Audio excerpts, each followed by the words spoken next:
35 faith leaders are calling on President Trump to act on the deadly persecution of Christians in Nigeria. Since 2009, over 52,000 Christians have been killed, including 7,000 this year. More than 18,000 churches have been burned since 2009, and over 5 million Christians have been displaced. Fox News contributor Raymond Arroyo joins us now. Raymond, I'm so glad you're here, and I'm so glad we're doing this topic. We don't speak enough about the persecution of Christians in the world, the #1 persecuted religion in the world. What can you tell us about what's going on in Nigeria and why we've been so slow to respond?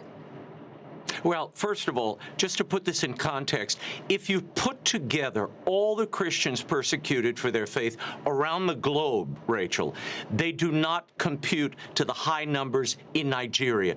As Charlie just mentioned, 52,000 killed since 2009. That equals, there's a group called Inter-Society, which does pretty good polling on the ground.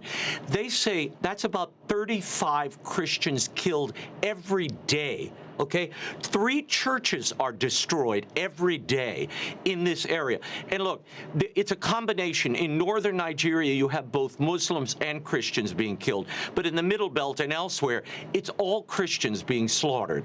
And the perpetrators here are Boko Haram, whose name we know, an Islamic terrorist group.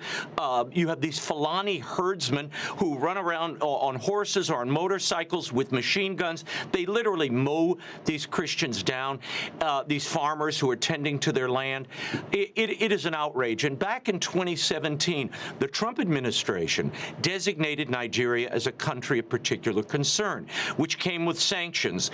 Well, when the Biden administration came along, Anthony Blinken lifted that designation. He said these murders were being committed because of climate change.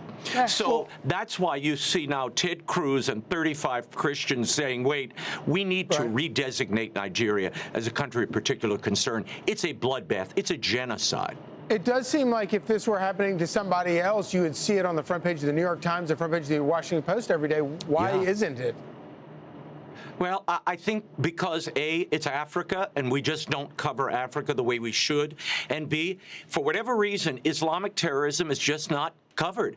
And when you look closely, 22 Islamic terrorist groups, including Boko Haram and others, have safe haven and have a safe quarter in Nigeria. Now, here's a little news. I was told this last week.